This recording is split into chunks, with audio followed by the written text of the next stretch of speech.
Hindi nakatiis. Sian Lim nagsalita na tungkol sa isyung paghihiwalay nila ni Kim Chu. Mainit na pinag-uusapan ngayon at hinihinga ng kumpirmasyon ng lahat ang tungkol sa isyu ng paghihiwalay na di umano ng celebrity couple na Kim Chu at Sian Lim. Nagsimula ito nang tila nga mapansin ng lahat na hindi na nagkikitang magkasama ang dalawa at tila nga nawala na rin ng update tungkol sa kung kamusta na nga ba ang kanilang masayang relasyon. Mula nang magpasya ang aktor na si Sian Lim na lumipat ng TV network ay madalang nang makita ng mga netizen at ng kanilang mga fans na magkasama ang dalawa.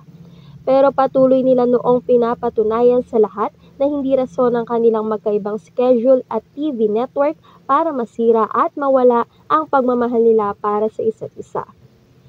Pero ngayon tila nga nagiging malabo na ang sa pagitan ng magkasintahan. Tuluyan na nga bang natuldukan ang kanilang relasyon. Kaya naman, dahil na rin sa kabi-kabilang issue at ingay na ginagawa ng social media tungkol sa kanila ni Kim Chu, Sian Lim hindi na nakatiis at nagsalita na patungkol sa isyung paghihiwalay nila ng aktres. Sa isang social media post, ibinahagi ni Sian ang mahaba at makahulugang takbo ng kanyang damdamin nitong mga nagdaang araw. Ayon sa kanya, ito ay dahil na rin sa sunod-sunod na issue na idinidikit sa kanya. Ayon kay Sian, masaya siya sa kung nasaan siya ngayon at nagpapasalamat siya sa lahat ng masasayang karanasang napagdaanan niya sa loob ng industriya. Pero paglilinaw niya, tao lang din siya na naghahangad din ng kahit papaano ay konting pribadong buhay. Hindi lahat ay kaya niyang ibahagi sa publiko kaya naman hinihiling niya na sana ay wag nang idamay pa ang pamilya niya sa kung anumang usapin tungkol sa kanya.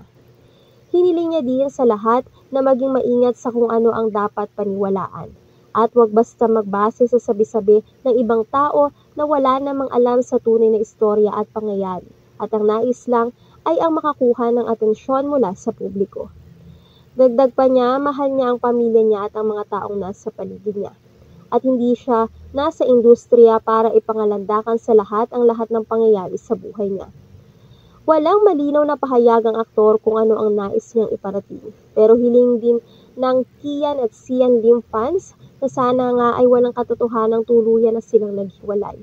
Marahil, kung naharap man ngayon sa pagsubok ay malagpasan din ng dalawa ito at maipagpatuloy lang ang pagmamahal nila para sa isa't isa.